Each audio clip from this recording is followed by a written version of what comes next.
So step one is feeling literacy. So as I've said a couple of times, that becoming emotionally intelligent is like learning a new language, and it really is a new language.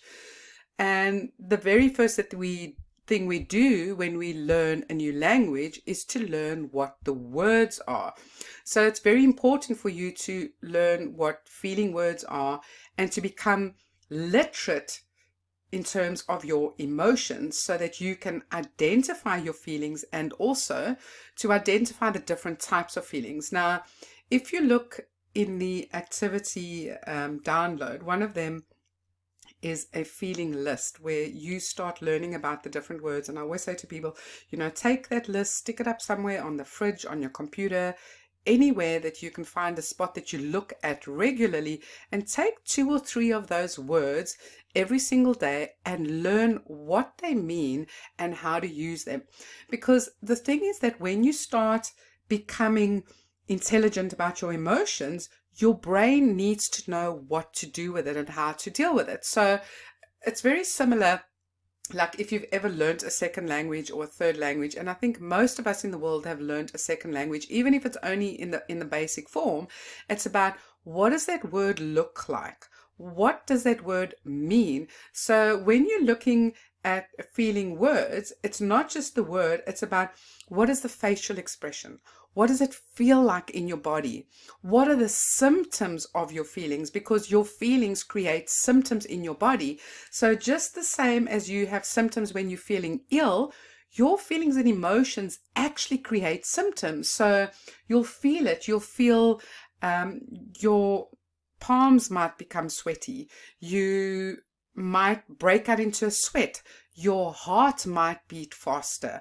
You might feel sick in your tummy. You might get a headache, a neck ache. So there's a lot of different symptoms that go with feelings and emotions, but you can only identify them when you are able to label them.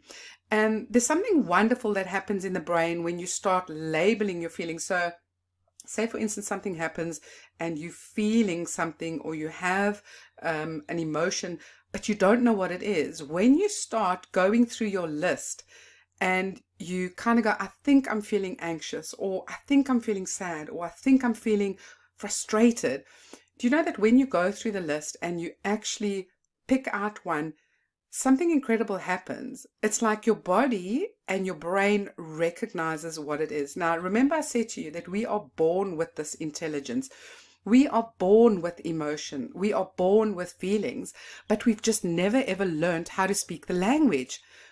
But your body and your brain has a recognition. It really is incredible.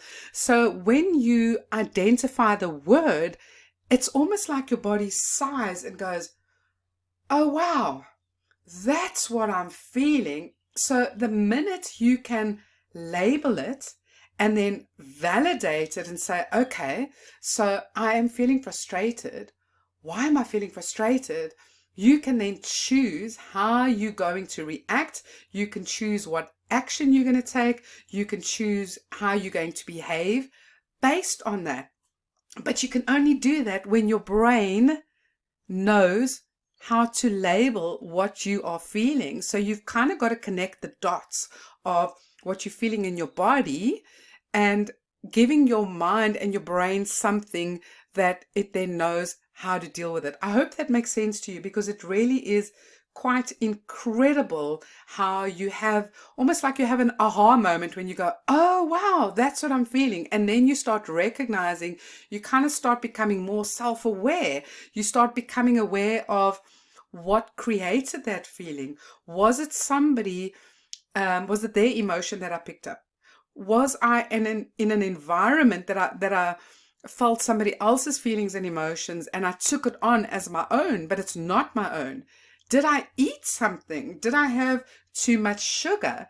Did what I ate affect my hormones? So it's all about becoming aware of what is going on within your body and within your environment, but then identifying it, labeling it, accepting it, validating it. So that is all encompassed in this step one of become when you start becoming feeling literate.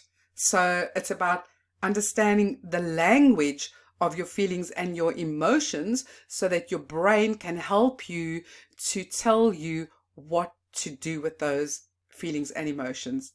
So what I want you to do is to have a little look. As I said, go and look under the section. You will find the homework that you need to do. I want you to start tuning into your senses. There's an activity where you use music, where you use color.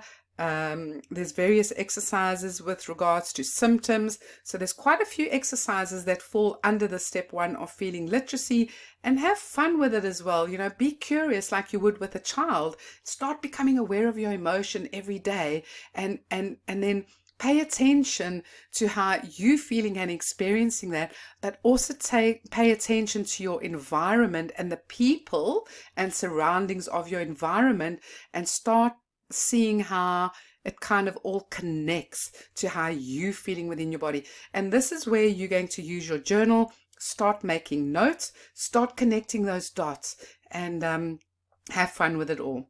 And then once you feel really comfortable within that, and this is why I say you can fast track this, but I also think that if you're going to take your time with this course, you know, take a couple of days or so, or just pay attention to this, and then come back to step 2.